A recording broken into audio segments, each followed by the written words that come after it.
दोस्तों, आज हम फिर एक नई कहानी लेकर प्रस्तुत हैं जिसमें प्रेरणा है, विनम्रता है और अभिमान है। तो दोस्तों आइए शुरू करें। प्राचीन काल में अरण्यव्रत नाम का एक विशाल वन था, जहाँ ऋषि व्रजन अपने आश्रम में तपस्या किया करते थे। ऋषि व्रजन अपने तेजस्वी ज्ञान, अटूट साधना और कठोर व्रतों के लिए दूर-दूर तक प्रसिद्ध थे। उनके आश्रम के चारों ओर हरियाली फैली हुई थी, सरिता की मधुर धारा बहती थी और वातावरण में मंत्रोच्चार की गूंज रहती थी। दूर-दूर से राजा और प्रजा उनके पास आशीर्वाद लेने के लिए आते रहते थे। इसी काल में सुदर्शन नामक एक युवा योद्धा भी ऋषि के शिष्य के रूप में आश्रम में आया। सुदर्शन बलशाली, पराक्रमी और तेजस्वी था। थोड़े ही समय में उसने धनुर्विद्या, वेद, शास्त्र और आयुधों का अद्वितीय ज्ञान प्राप्त कर लिया। उसकी गति इतनी तीव्र थी कि एक एक तीर छोड़ते ही लक्ष्य भेद देता था। लेकिन समय के साथ सुदर्शन के हृदय में धीरे-धीरे अभिमान का बीज अंकुरित होने लगा। वह सोचने लगा, मैं तो सभी शिष्यों में श्रेष्ठ हूँ, यहाँ तक कि राज्य दरबार के योद्धा भी मेरी बराबरी नहीं कर सकते। उसके मित्रों ने भी उसकी प्रशंसा में आग में घी डालने का काम किया। एक दिन राजा वीरेंद्र अपने सैनिकों के साथ ऋषि वृजन के आश्रम में दर्शन करने आए। उन्होंने देखा कि सुदर्शन एक ही बार में 5 तीर चलाकर 5 अलग-अलग लक्ष्यों को भेद रहा है।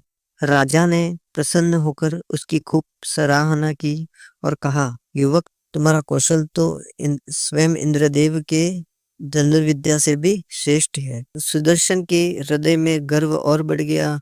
उसने वहीं पर कह दिया, राजन, इंद्रदेव क्या, स्वयं भगवान राम भी मेरे सामने धनुर्विद्या में नहीं टिक सकते। ऋषि व्रजन जो समीप खड़े थे यह सुनकर चुप हो गए, लेकिन उनके चेहरे पर गंभीरता छा गई। उनके वर्षों के अनुभव से वे समझ गए कि अभिमान का परिणाम क्या होता है। उन्होंने सुदर्शन को सावधान करने की कोशिश की। वत्स, गर्व और अहंकार जलते अंगार के समान है, यह भीतर ही भीतर भस्म कर देते हैं। परंतु सुदर्शन ने बात को हल्के में लेते हुए कहा, गुरुदेव, मैं तो अपनी शक्ति जानता हूँ। मेरे सामने किसी का कौशल टिक नहीं सकता। ऋषि वर्जन ने गहरी सांस ली। उन्हें भान हो गया कि सुदर्शन के जीवन में एक कठिन मोड़ आने वाला है और संभव है कि भाग्य उसे विनम्रता सिखाए। कुछ ही सप्ताह के बाद राजा वीरेंद्र ने एक विराट धनुर्विद्या प्रतियोगिता का आयोजन किया। इसमें दूर-दूर के राजाओं, योद्धाओं और यहाँ तक कि स्वर्गलोक से भी कुछ दिव्य योद्धाओं को आमंत्रित किया गया। प्रतियोगिता का सबसे महत्वपूर्ण दौर था चलते लक्ष्य पर पट्टी बांधकर तीर चलाना। सुदर्शन आत्मविश्वास से भरपूर था। प्रतियोगिता के दिन उसने देखा कि कई योद्धा असफल हो रहे हैं। जब उसकी बारी आई तो उसने आंखों पर पट्टी बांधी और बिना किसी देर किए तीर छोड़ा। तीर लक्ष्य के पास तो पहुंचा, लेकिन ठीक केंद्र पर नहीं लगा। यह देखकर सभा में हलचल मच गई। दूसरे ही क्षण स्वर्ग से एक दिव्य योद्धा उतरे, अरुणेश। उन्होंने सहज भाव से तीर चलाया और उनका तीर न केवल लक्ष्य के केंद्र में लगा, बल्कि लक्ष्य को 2 टुकड़ों में विभाजित भी कर गया। भीड़ में जयकार गूंज उठी। सुदर्शन यह दृश्य देखकर अपमानित महसूस करने लगा। उसका चेहरा लाल हो गया और उसने ऊंची आवाज में कहा, यह असंभव है। यह किसी प्रकार का छल है।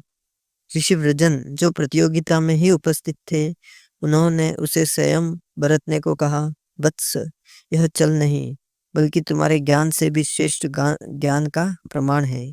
विनम्र बनो। परंतु सुदर्शन ने क्रोध में आकर अपने ही गुरु को अपमानित कर दिया। गुरुदेव, आपने मुझे सब कुछ सिखाया, लेकिन लगता है कि आपने अपने किसी शिष्य को गुप्त रूप से मुझसे बेहतर बना लिया। यह सुनते ही सभा में सन्नाटा छा गया।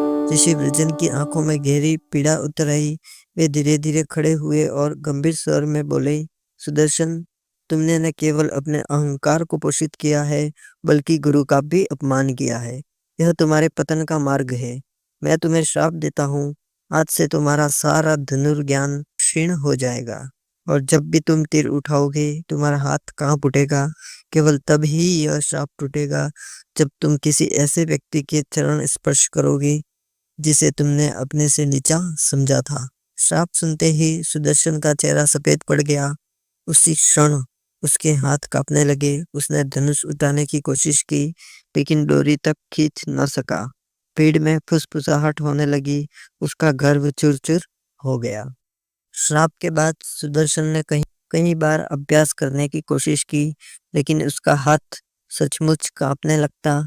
वह छोटे से लक्ष्य पर भी निशाना नहीं साध पाता। जो लोग कभी उसकी प्रशंसा करते थे, वही अब उसका मजाक उड़ाने लगे। हताश और लज्जित होकर उसने अकेले यात्रा शुरू की, ताकि वह किसी ऐसे व्यक्ति को खोज सके जिसे उसने नीचा समझा था। परंतु अभिमान ने उसकी स्मृति को धुंधला कर रखा था। उसे याद ही नहीं आ रहा था कि उसने किसका अपमान किया था। कई महीने बीत गए। एक दिन वह अपने ही गांव के पास पहुंचा, जहां उसने देखा कि एक बूढ़ा गरीब शिकारी जंगल के किनारे बैठा है, जिसके पास टूटा-फूटा धनुष था। वह वही व्यक्ति था जिसे सुदर्शन ने अपने युवा काल में तुच्छ समझकर कहा था, तेरा धनुष तो मेरे पाँव की धूल के बराबर भी नहीं है। सुदर्शन के हृदय में पश्चाताप उमड़ पड़ा। वह बूढ़े शिकारी के पास गया, घुटनों के बल बैठ गया और कहा, मुझे क्षमा करो, मैंने तुम्हारा अपमान किया था। इतना कहकर उसने उसके चरण स्पर्श किए। क्षण भर में उसके हाथों का कांपना रुक गया और वह स्वयं को पहले जैसा शक्तिशाली महसूस करने लगा। उसी समय आकाश से ऋषि वृजन प्रकट हुए। उन्होंने सुदर्शन को आशीर्वाद दिया, बस आज तुमने अपने अभिमान को त्याग दिया है, यही सच्ची विजय है। सुदर्शन ने प्रणाम कर कहा, गुरुदेव, अब मैं कभी अपनी शक्ति पर गर्व नहीं करूंगा, बल्कि विनम्रता को ही अपना धन बनाऊंगा। और इस प्रकार सुदर्शन ने न केवल अपना कौशल वापस पाया, बल्कि पाठ भी सीखा कि शक्ति का मूल्य तभी है जब उसमें विनम्रता का साथ हो। तो दोस्तों, इस प्रकार की पौराणिक प्रेरणादायक कहानियाँ सुनने के लिए हमारे चैनल को सब्सक्राइब करें, वीडियोस को लाइक करें, ज़्यादा से ज़्यादा शेयर करें और हमसे जुड़े रहें। धन्यवाद।